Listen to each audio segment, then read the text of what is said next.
Perkenalkan, saya Damar, dokter muda di FKUI dan junior researcher di Medical Technology IMERI FKUI.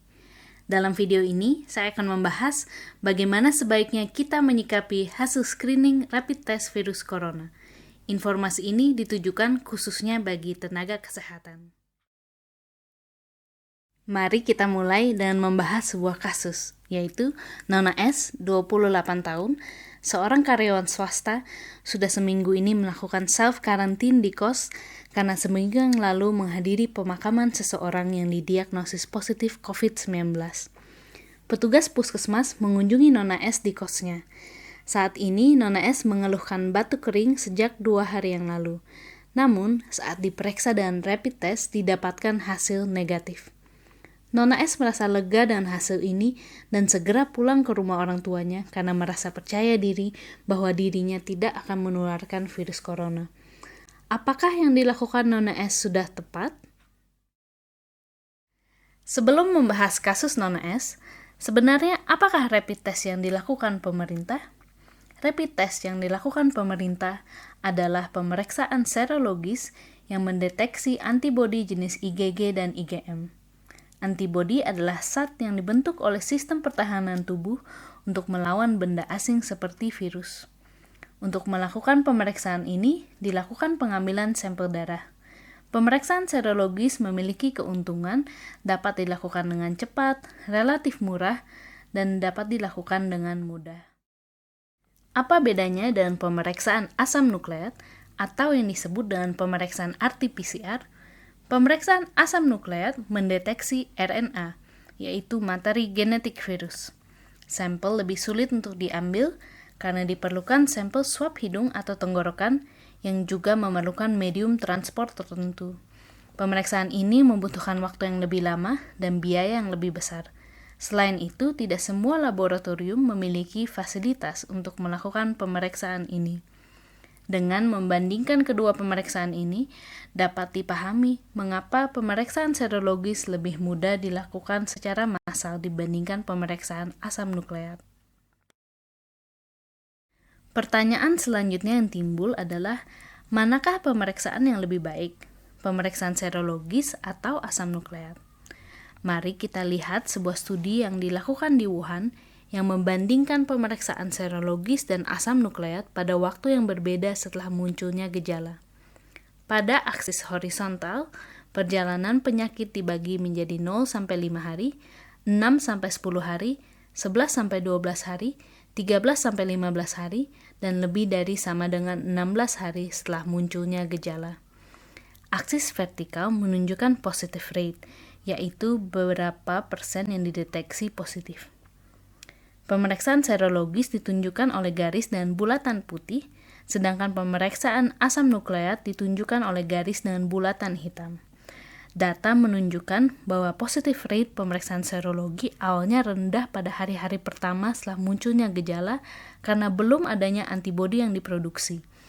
Positive rate kemudian meningkat seiring dengan perjalanan penyakit, pada hari ke-11 mencapai 80%.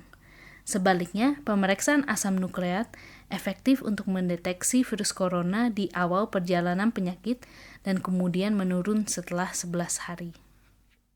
Dari penelitian ini, dapat disimpulkan bahwa pemeriksaan serologis lebih baik untuk mendeteksi infeksi virus corona setelah 10 hari sejak awal munculnya gejala. Sedangkan pemeriksaan asam nukleat lebih baik untuk mendeteksi infeksi virus corona pada saat pertama kali munculnya gejala. Positive rate dari pemeriksaan serologis dan asam nukleat yang tumpang tindih membuat kedua pemeriksaan tersebut saling melengkapi dan memberikan informasi lebih banyak jika keduanya dapat dilakukan. Pemeriksaan serologis terutama bermanfaat untuk mendeteksi mereka yang masih terinfeksi dan sebelumnya pernah terinfeksi, sehingga dapat dilakukan pelacakan kontak. Selain itu, karena dapat dilakukan dengan cepat, pemeriksaan serologis dapat digunakan sebagai alat screening sebelum pemeriksaan lebih lanjut, yaitu RT-PCR. Dengan hasil negatif dari pemeriksaan serologis, apakah Nona S benar-benar tidak terinfeksi virus corona? Dalam uji diagnostik dikenal istilah true negative atau negatif benar dan false negative atau negatif semu. Untuk memahami istilah false negative, mari kita lihat diagram berikut. Misalnya, untuk mendeteksi virus corona dengan antibodi, ditentukan cut-off tertentu. Populasi sehat memiliki range nilai antibodi yang tumpang tindih dengan range nilai antibodi populasi sakit. Sehingga dengan cut-off seperti di diagram ini, ada orang sehat yang akan terdeteksi sebagai positif, disebut false positif, dan sebaliknya akan ada orang yang terdeteksi negatif walaupun sebenarnya sakit, disebut false negative. True negative adalah mereka yang terdeteksi negatif dan sebenar-benar sehat. Hasil rapid test tidak dapat sepenuhnya dipercaya, akan ada false negative maupun false positive. Tidak ada pemeriksaan yang sempurna. Bagaimana kita menginterpretasi hasil rapid test Nona S? Sejatinya, rapid test merupakan pemeriksaan penunjang. Pemeriksaan penunjang tidak cukup untuk menentukan status infeksi seseorang. Diperlukan penilaian seorang dokter yang menggabungkan pemeriksaan klinis dan pemeriksaan penunjang.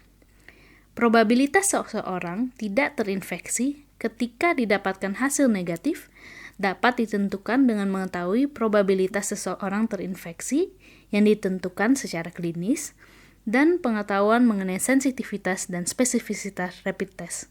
Namun, saat ini belum diketahui dengan jelas seberapa reliable rapid test ini.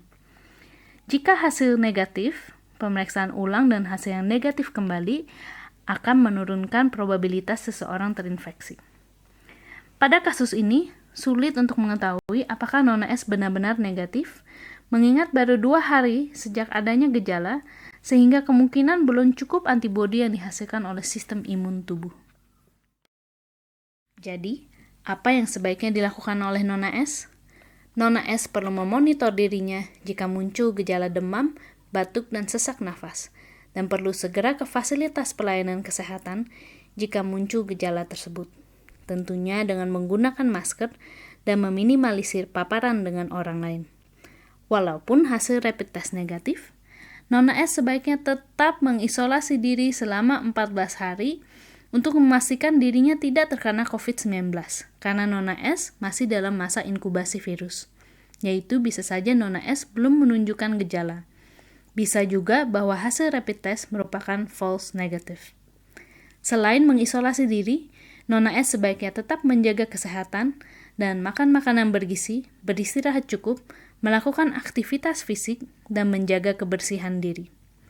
Physical distancing adalah kunci untuk menghentikan penyebaran virus corona dan melindungi keluarga.